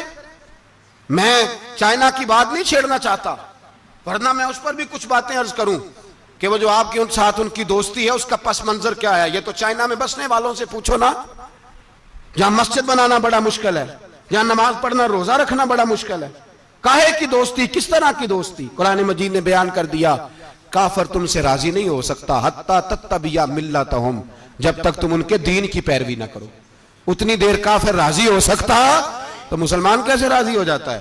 بھائی میرے مصطفیٰ کریم سید عالم صلی اللہ علیہ وسلم کی امت کے جو اجزاء ترکیبی جو بنائے امت قرآن نے بیان فرمائے، ان میں پہلا یہ ہے کہ اشداء علی الکفار، مسلمان کافر پر سخت ہوتا ہے، اور دوسرے نمبر پہ فرمایا رحماء بینہم، آپس میں رحم دل، آپس میں۔ ایک وہ منظر تھا حضرت عمر نے جب اپنے سگے ماموں کو لتاڑا، جناب ابو عبیدہ بن جراح نے باپ کو قتل کیا، مصعب بن عمیر نے بھائی کو قتل کیا، ایک وہ منظر تھا۔ ایک وہ منظر تھا جب مسلمان مکے سے مدینے آئے، مدینہ طیبہ پہنچے تو مصطفیٰ کریم نے فرمایا یہ تمہارے بھائی ہیں، بس بات ختم ہو گئی، یہ تمہارے، میں اتنی سی بات ہے، یہ تمہارے، اس سے زیادہ نہیں، کوئی لمبا خطبہ نہیں نبی پاک نے دیا، فرمایا یہ تمہارے اپنے بھائیوں کی مدد کرو، حد ہو گئی مدد کرنے کی۔ بھائی کا بازو پکڑا، گھر لے گئے، کہنے لگے یہ 15 کلے میرے ہیں، 6 جو تمہیں پسند آتے ہیں رکھ لو، تمہارے ہو گئے۔ گھر کا سامان بستر رضائیاں تک نکال کے دروازے کے اندر رکھے، بھائی سے کہا یار جو تجھے اچھا لگتا رکھ لے، آدھا تیرا آدھا میرا۔ یہاں تک ایک وہ موقع جب اشداء علی الکفار، ایک یہ موقع رحماء بینہم، صحابہ کرام علیہم رضوان میں سے کسی کے پاس 2 باغ تھے، ایک میں کھجوریں زیادہ پکی ایک میں کم پکی، جب وہ اپنے بھائی کو دینے لگا تو اس نے کہا تجھے رسول اللہ نے میرا بھائی بنایا ہے، تجھے وہ والا باغ دوں گا جس کی کھجوریں زیادہ پکی ہوئی ہیں، وہ والا باغ دوں گا، کھجوریں زیادہ پکی ہوئی۔ اور یار تاریخ عالم نے یہ نظارہ نہیں دیکھا کہ وہاں سے ایک شخص آیا غریب ہے رشتہ نہیں ملتا، یہاں ایک شخص نے کیا کیا، اس کو اپنے خاندان سے اپنے گھر سے رشتہ بھی دیا، کہا بھائی ہے اس کو یہاں بسانا ہے، رکھنا ہے، لانا ہے۔ کوئی تہذیب کا ٹکراؤ نہیں ہوا، کوئی ان لوگوں کے آپس میں جھگڑے نہیں ہوئے، کوئی نہیں کہا کہ یہ مہاجر ہے یہ انصار ہے، کوئی کسی جگہ نہیں کہا تمہارا کھانا پینا رہنا سہنا الگ ہے، کوئی کسی جگہ بحث نہیں ہوئی، آدھا بانٹ کے دیا۔ اور پھر بھائی چارے کا حال یہ تھا کہ تبوک کے بعد جب بڑا مال آیا نا مسلمانوں کے پاس، ڈھیر لگ گئے، بیرین سے مال آیا تو ڈھیروں لگ گئے، تو رسول پاک صلی اللہ علیہ وسلم نے انصار مدینہ کو بلایا، مدینے والوں کو، فرمایا تم نے بڑا احسار کیا تھا اپنے بھائیوں پر، تم نے اپنی آدھی جائیدادیں دے دی تھی، تم نے رحماء بینہم کا پورا مظاہرہ عملاً کر کے دکھایا تھا، اب مال آ گیا ہے، 2 آپشن میں تمہیں دیتا ہوں، 2 قسم کی ترجیحات، ایک چیز قبول کر لو، کہا یا رسول اللہ صلی اللہ علیہ وسلم حکم فرمائیے.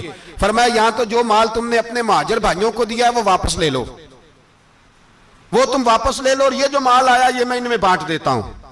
یا اس طرح کرو کہ میں یہ مال تمہارے درمیان آپس میں آدھا آدھا بانٹ دیتا ہوں, یا تمہیں کچھ فیصد زیادہ دے دیتے ہیں انہیں کم دے دیتے ہیں. بات ہو رہی تھی, انصار چپ تھے. حضور نے فرمایا بولتے کیوں نہیں؟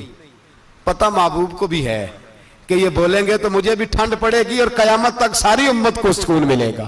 فرمایا بولو. تو انصار مدینہ بولے تو رو کے بولے, کہا محبوبہ ہم نے مال کیا کرنا ہے, ہمارے پاس رسول پاک جو موجود ہے. یا رسول اللہ ہم نے کیا کرنا ہے مال کا؟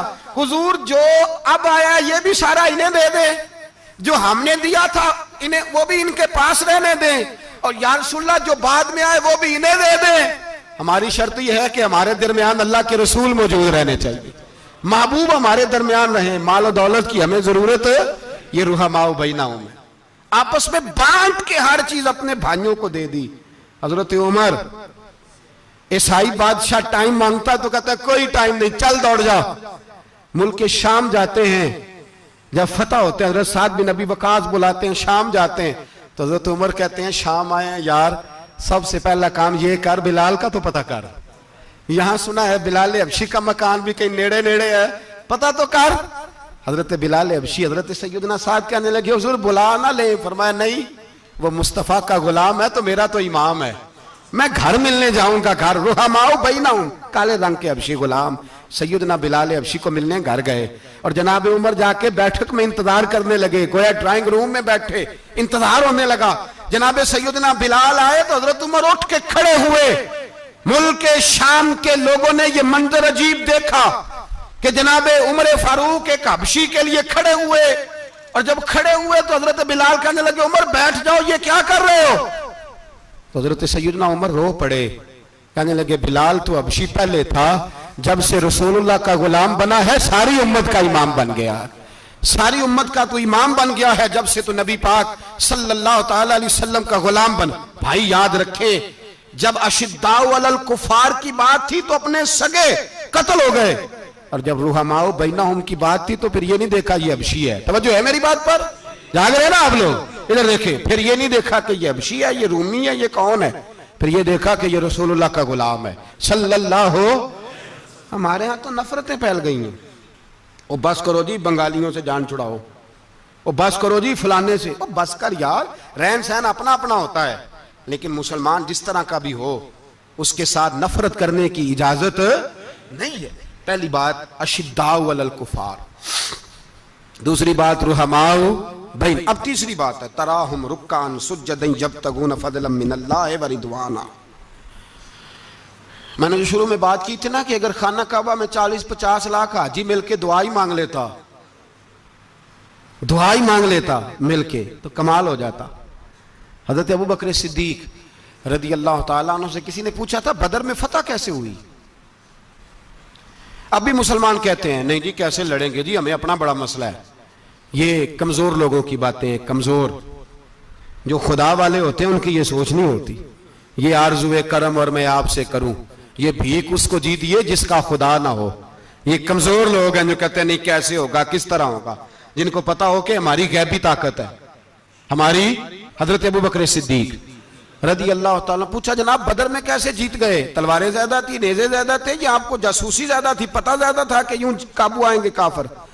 تو ابو بکر صدیق فرمانے لگے نہ نیزوں سے جیتے نہ تلواروں سے جیتے, ہم جو بدر میں جیتے ہیں تو مصطفیٰ کی نمازوں سے جیتے ہیں. ہمیں جو بدر میں کامیابی ملی تو رسول اللہ کی دعاؤں کی برکت سے ملی.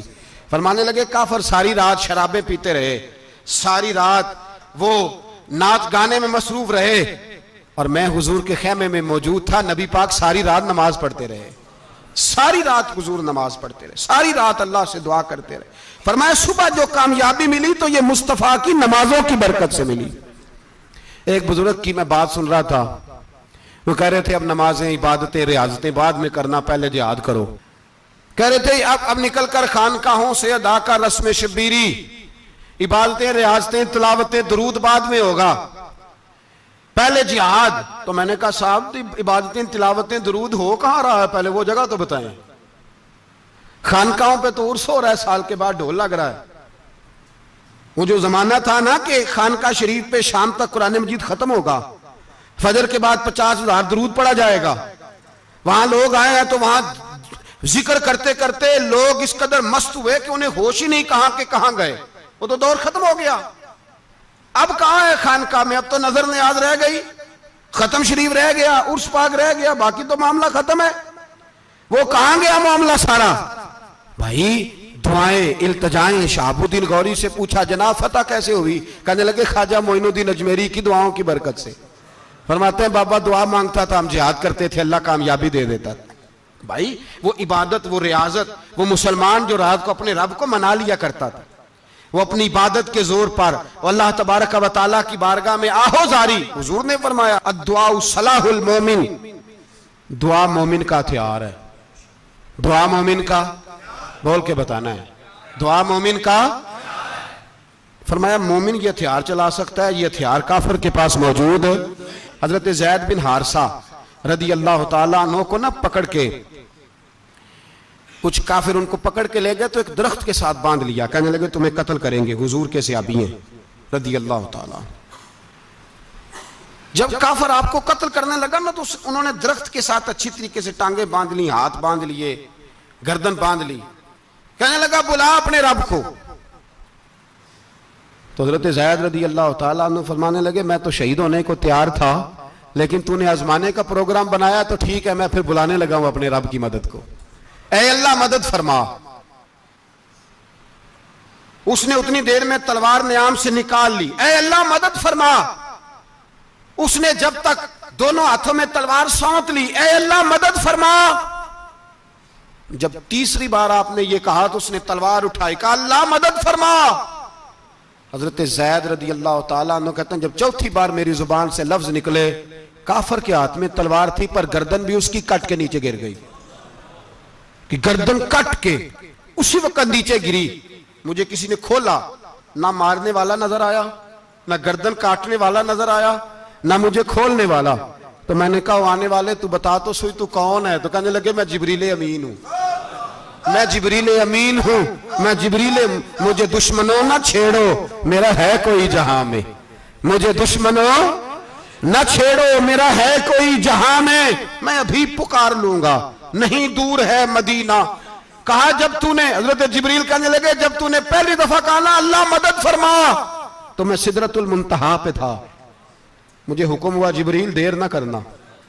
فرماتے ہیں جب دوسری دفعہ تو نے کہا نا اللہ مدد فرما تو میں 7ویں آسمان پہ تھا، اور جب تیسری دفعہ کہا مدد فرما تو میں پہلے آسمان پہ تھا، اور فرمایا جب تو نے کہا چوتھی دفعہ اللہ مدد فرما تو میں تیرے سرانے کھڑا تھا، میں تیرے سرانے۔ تو بھائی اب تو اجتماعی دعا بھی نہیں رہی ہماری، اب تو یہ والا سوتا بھی، اکبر الآبادی نے کہا تھا مصیبت میں بھی اب یاد خدا ہم کو نہیں آتی، دعا منہ سے نہ نکلی جیبوں سے عرضیاں نکلی۔ اب بھی ہم کہتے ہیں کریں گے بات، سفیر کو بلائیں گے، ہم نے کہا ہے اس کو، تو مان جائے گا وہ آپ کی بات؟ وہ بچے کاٹ رہا ہے تو اس کو گھر بلا رہا ہے۔ ابھی تک ایک اتنا سا سٹینڈ کہ ان کا جو دفتر ہے سفارت خانہ وہ بند کر دیا جائے، اتنی بھی توفیق نہیں ہوئی۔ کہتے ہیں ٹھیک ہے شور شروع ہو رہا ہے بس چپ کر دیں گے سارے۔ خدا را خواب غفلت سے اٹھو، بیداری حاصل کرو، اور کچھ نہیں ہو سکتا تو کھل کے دعا تو مانگو ان کے لیے دعا تو مانگو۔ اللہ بڑا کریم ہے، وہ جب مدد کرنے پہ آتا ہے تو پھر بڑے بڑے کافروں کے مقابلے میں اپنے بندوں کی مدد فرماتا ہے۔ اور میں یہ پیغام دینا چاہتا ہوں عالم کفر کو بھی، یاد رکھیں رب کریم جب مدد کرنے پہ آئے تو اکیلے حضرت ابراہیم اور ایک طرف پوری ملت ہو تو اللہ اپنے خلیل کو بچا لیا کرتا ہے۔ رب کریم کی رحمت کاملہ جب فیصلہ کر لیتی ہے تو پھر نمرود جیسے سپر پاور طاقت کو رب کریم مچھر سے مروا دیا کرتا ہے۔ اللہ تبارک و تعالی، یہ تو مسلمان کا دعا والا سوتا ہی، وہ نکل کر خانقاہوں سے ادا کر رسم شبیری، یہ تو تب ہوگا جب خانقاہ کے اندر کوئی ذکر فکر عبادت ہو رہی ہو، اور جب وہاں حال ہی کوئی نہیں، وہاں تو رقص و سرور ہے، وہاں تو بات جھوٹی تعریفیں ہیں، ہر آدمی نے ایک بندہ ساتھ رکھا ہوا ہے تعریفیں کرنے کرانے والا، ہاں تو معاملہ ہی اور ہو گیا ہے۔ میرے بھائی عبادت کی لذت حضرت سیدنا عمر فاروق، سب بولیے رضی اللہ تعالی، حضرت عمر فاروق رضی اللہ تعالیٰ عنہ کا مبارک زمانہ ہے۔ حضرت عمر نے فوج بھیجی ایران کے حکمران کے ساتھ جہاد کرنے، ایران کے بادشاہ نے 2 عیسائی جاسوس بھیجے، کہنے لگا ذرا پتہ تو کرو مسلمانوں کا رات کا طریقہ کیا ہے، میں صف بندی کراتا ہوں۔ وہ ساری رات صف بندی کراتا رہا، 2 جاسوس آئے مسلمانوں کی معلومات کرنے، معلومات کر کے جب واپس گئے تو حضرت عمر فاروق رضی اللہ تعالیٰ عنہ کے سپاہیوں کو دیکھا، غور سے پلٹے تو بادشاہ کہنے لگا کیا حال دیکھ کے آئے ہو؟ کہنے لگا سارے مسلح پہ بیٹھے ہوئے، جتنے گھنٹے ہم وہاں رہے ہیں مجاہدین مسلح پہ رہے ہیں، یوں لگتا ہے جیسے ان کا دنیا داری سے کوئی تعلق۔ اور کہنے لگے بادشاہ کوئی ایسی طاقت ہے جس کو وہ بلا رہے تھے، کوئی ایسی قوت ہے جس کو وہ پکار رہے تھے، ہمیں بھی وہاں کھڑے ہو کے محسوس ہوتا تھا کہ ہاں کوئی ہے جو آ جائے گا ان کی مدد کے لیے، کوئی ہے جو پہنچے گا ان کی مدد کرے گا۔ ایران کا بادشاہ کہنے لگا مجھے سمجھ آ گئی ہے، وہ جسم کی طاقت سے نہیں لڑتے، وہ کوئی غیبی طاقت ہے جس سے وہ لڑتے ہیں۔ بھائی وہ غیبی طاقت بھی تو ہمارے پاس ہم نے ناراض کر لیا نا، وہ بھی تو نہیں نا، مسجد کا رخ بھی تو کوئی نہیں۔ اور میں نے پچھلے جمعے بھی کہا تھا، پھر کہتا ہوں، وہن ہو گیا امت کو۔ نبی پاک نے فرمایا امت کو وہ کیا ہے، دنیا سے محبت ہو گئی ہے، موت سے کراہت ہو گئی ہے، وہن ہے۔ صحابہ کرام کو موت سے بڑا پیار تھا، موت سے بڑی محبت کر، ہماری طرح نہیں، وہ کہتے تھے مریں گے تو منو مٹی، تو وہاں ٹھیک ہے عذاب قبر حق ہے، لیکن میں کہا کرتا ہوں سالوں کے بعد جو پردیس سے ماں کے پاس آئے، ماں اسے عذاب نہیں دیتی، اس کا ماتھا چوما کرتی ہے۔ اور بھائی جو رب کریم کی بارگاہ میں جائے گا تیرا کیا خیال ہے، گل سڑ جائے گا؟ مدینے والے حبیب نے فرمایا قبر المومن روضۃ من ریاض الجنہ، فرمایا میرا مومن جب قبر میں جاتا ہے تو اللہ جنت کے سارے دروازے کھول دیتا ہے، وہ تو اللہ کی رحمت میں پہنچتا ہے۔ کون کہتا ہے مومن مر گئے، وہ تو قید سے چھوٹے اپنے گھر گئے۔ کون کہتا ہے قبر میں عذاب ہے تو صرف عذاب ہی ہے، ہاں مجرم کو سزا ملے گی، لیکن مومن ہمیشہ جہنم میں، وہ بالآخر جنت میں جائے گا، بالآخر جنت میں جائے گا۔ اور کسی درویش نے بات کی، وہ کر کے چلے گئے، بر کمال ہی کر گئے، کہنے لگے دوزخ میں میں تو کیا، میرا سایہ نہ جائے گا، کیونکہ رسول پاک سے دیکھا نہ جائے گا۔ نبی پاک سید عالم علیہ السلام کے غلام تو دیکھو نا، ساری زندگی عمر فاروق بخاری پڑھو تو صحیح، ساری زندگی عمر ہر نماز کے بعد کہتے تھے اللہم ارزقنا شہادت فی سبیلک، اللہ بسترے پہ موت نہ دینا، موت مجھے شہادت کی دینا۔ حضرت سیدنا مولا علی شیر خدا کرم اللہ تعالیٰ وجہ الکریم ساری زندگی کہتے رہے اللہ علی نے میدان میں عمر گزاری ہے، اسے شہادت کی موت عطا فرما۔ او بھائی یہ تو شہادتیں مانگنے والے۔ حضرت امام حسین میدان کربلا میں کھڑے تھے، شمر کہنے لگا حسین تیری چاروں جانب موت ہے، تو آپ فرمانے لگے تجھے ابھی ہمارا پتہ ہی نہیں، موت سے تو ہمارا پیار چلتا ہے، اور فرمایا یہ شہادت تو ہمارا پیچھا کرتی ہے، پہنچ جاتی ہے جہاں ہم ہوتے ہیں، موت سے ڈرا رہا ہے۔ مسلمان کا مرنے کو دل نہیں کرتا، ورنہ وہ اتنی بڑی کوٹھی میں کون رہے گا؟ مرنے کو دل اس لیے نہیں کرتا کہ وہ جو 6 کروڑ 10 کروڑ ڈالر لوٹ کے رکھے ہیں، مر گئے تو کھائے گا کون؟ وہ فقیر فاقہ مست تھے، ان کا گھر ہی کوئی نہیں تھا، ان کے بینک بیلنس ہی کوئی نہیں تھے، وہ کہتے تھے گھر ہمارا ہے وہ جو ہمارے رب نے تیار کیا ہوا ہے، ہمارا بینک بیلنس ہے وہ جو ہمیں جنت میں جا کے ملے گا۔ ان کا تو یہ کھاتا ہی کوئی نہیں تھا، اس لیے وہ شہادت کی۔ حضرت عمر بن جموع رضی اللہ تعالیٰ عنہ میدان احد میں 4 بیٹے لے کے آئے۔ کتنے بیٹے؟ بول کے بتائے۔ 4 بیٹے لے کے عمر بن جموع آئے، اور خود ایک ٹانگ سے لنگڑے سے آبی ہیں، ٹانگ چھوٹی ہے، حضور کے سامنے کھڑے ہوئے کہا محبوبہ میرے 4 ہی تھے، میں 4 ہی لے آیا ہوں، قبول کر لے۔ تو حضور نے فرمایا تو کیوں تلوار اوڑے آیا ہے، یہ تو نے کیوں گلے میں اسلحہ ڈالا ہوا ہے؟ کہا یا رسول اللہ میں نے بھی تو جانا ہے نا۔ تو حضور نے فرمایا 4 بیٹے جو ہیں۔ تو حضرت عمر بن جموع نے بات کی، صحابہ کہتے ہیں ہم لبوں سے مسکرا رہے تھے، آنکھوں سے رو رہے تھے، کیا عجیب انداز ہے۔ حضور نے فرمایا عمر 4 بیٹے جو آ گئے تو رہنے دے۔ تو حضرت عمر رو پڑے، کہنے لگے محبوبہ کیا لنگڑے جنت میں نہیں جائیں گے؟ کیا حضور میں لنگڑا ہوں تو میرے لیے جنت کوئی نہیں؟ میرے حبیب پاک سید عالم صلی اللہ علیہ وسلم نے فرمایا عمر تو ضرور جنت میں جائے گا۔ کہا محبوبہ پھر بچے بعد میں جائیں گے، میں پہلے میدان میں جاؤں گا۔ ایک بی بی 4 بیٹے لے کے آئی احد میں، کہا محبوبہ کل کمائی تھی میں لے آئی ہوں، میرے پاس کوئی اور شے ہوتی تو میں بچا کے نہ رکھتی، بیٹے دے کے نا حاضری لگوا کے تو واپس دروازے پہ لے گئی۔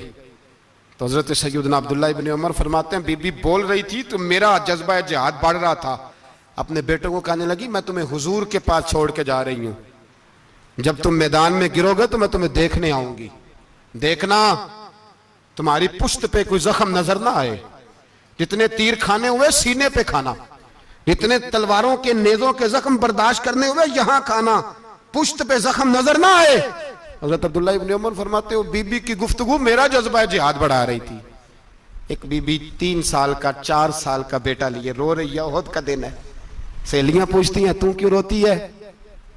وہ کہتی ہے دیکھو میرا خاوند بھی بدر میں شہید ہو گیا، بھائی اور باپ بھی، دل کرتا ہے کوئی جوان بیٹا ہوتا تو آج مصطفیٰ کے ساتھ اسے ہی بھیج دیتی، کوئی جوان میرے پاس ہے ہی 3 سال کا تو کیا کروں، 3-4 سال کا بچہ کیا کرے گا؟ پتہ نہیں کیا دلیل آئی، اچانک اٹھی، بیٹے کو سینے سے لگایا، کپڑا ڈالا، مسجد نبوی پہنچ گئی۔ حضرت بلال کہتے ہیں مجھے ملی، کہنے لگی بلال مجھے پتہ ہے حضور تیاری کرا رہے ہیں جنگ کی، پر 2 منٹ اگر میری ملاقات ہو جائے۔ بلال حبشی کہنے لگے حضور ایک بی بی ضد کر رہی ہے۔ حضور باہر آئے، کہنے لگی حضور میں فلاں کی بیٹی، فلاں کی بہن، فلاں کی بیوہ ہوں، میں نے بدر میں 3 شہید دیے ہیں، اب میرے پاس یہ 3 سال کا لال ہی بچا ہے، بڑا فخر ہے میرا، لوگ مجھے شہید کی بیوہ، شہید کی بیٹی، شہید کی بہن کرتے، دل کرتا ہے شہید کی اماں بھی کہیں جاؤں تو میرا بیٹا لے لیں۔ سیدنا بلال کہتے ہیں حضور مسکرائے، کہنے لگے یہ 3 سال کا نونہال کیا کرے گا؟ کہتے ہیں اماں کا عجیب جذبہ ہے۔ کہنے لگی محبوبہ سنا ہے اسلحہ بھی تھوڑا ہی ہے، ڈھالیں زیادہ کوئی نہیں، میرا بیٹا ساتھ رکھ لیں، جب آپ کی طرف کوئی تیر آیا نا تو میرا بیٹا ڈھال کے اس کو ڈھال بنا کے آگے کر دینا۔ محبوبہ ڈھال تو بانی سکتا ہے نا۔ حضرت بلال فرماتے ہیں مصطفیٰ کریم نے فرمایا جا میں نے قبول کیا، قیامت کے دن بیٹا گھر لے جا، جب تیرا نام پکارا جائے گا تو شہید کی اماں کہہ کے ہی پکارا جائے گا، جا تو گھر لے جا۔ کہتے ہیں چلتے چلتے ایک غریبنی اور آ گئی، اتنی سی اٹی بان کی، اتنی سی۔ بلال حضور سے ملاقات ہو جائے گی، نبی پاک آ گئے تو کہا محبوبہ یہ غلبہ اسلام میں میرا بھی حصہ ڈال لیں۔ حضور نے فرمایا یہ کیا ہے؟ کہنے لگے حضور خامد فوت ہو گیا، اولاد اللہ نے بے نیازی سے دی نہیں، سویرے چرخہ کاٹ کے رزق حلال کھاتی ہوں، میرے پاس نا یہ اتنا سا بان ہے، ایک گھوڑے کی لگام بن جائے گی، محبوبہ حصہ تو ڈال جائے گا نا دین کے لیے، میری قبولیت ہو جائے گی۔ میرے حبیب نے ہاتھ اٹھائے اور دعا مانگی، کہے اللہ جتنا تو میدان کے مجاہدوں کو اجر عطا فرمائے اتنا اس غریبنی کو بھی عطا فرمانا، اتنا اسے بھی دینا۔ بھائی یہ جذبے تھے، یہ رنگ تھا امت مسلمہ کا، اس لیے کافر گھر میں بیٹھ کے کانپا کرتا تھا۔ اب اسے پتا ہے یہ اے سی والی کار سے نہیں نکل سکتے، اسے پتا ہے کہ ہم نے انہیں بوتل پہ لگا دیا ہے، اب یہ پیپسی مرینڈا اور یہ پی کے کھانے کے ساتھ تو یہ مست رہتے ہیں، اب یہ نہیں نکل سکتے گھر سے، ہم نے انہیں ان چیزوں پہ لگایا ہے جو ان کے وجود کو کھوکھلا کر رہی، اب کیسے میدان میں نکلیں گے؟ وہ اس لیے نہیں ڈرتا کہ وہ تیری آسائشوں، تیری زندگی میں آنے والی سہولتوں سے آشنا ہے۔ موت بستر پہ بھی آ جاتی ہے، لیکن جس کو میدان میں آتی ہے وہ ساری زندگی زندہ رہتا ہے، وہ ساری زندگی زندہ رہتا ہے۔ بھائی مرنا تو ہے، لیکن اگر زندگی دین کے کام آئے گی تو امر ہو جاؤ گے، بچ جاؤ گے۔ ہمیں رنگ دیا ہے قرآن پاک نے، محمد الرسول اللہ والذین معہ اشداء علی الکفار رحماء بینہم۔ پہلی بات یہ کہ کافر کے لیے سختی کا جذبہ رکھیں، نرمی اتنی دیر جتنی دیر اسے دین کے قریب کرنا ہے، لیکن اگر وہ بغض دکھائے تو اشداء علی الکفار، اور مومن کے حق میں رحماء بینہم۔ اور پھر فرمایا مدد بھی مانگو، تراہم رکعا سجدا یبتغون فضلا من اللہ ورضوانا، رکوع کرو، سجدے کرو، مدد مانگو، اور زندگی سے پیار نہ کرو اس لیے کہ جانا تو ہے، جب وقت آئے تو پھر شہادت سے پیار کرو، پھر سامنے کھڑی جنت سے پیار کرو۔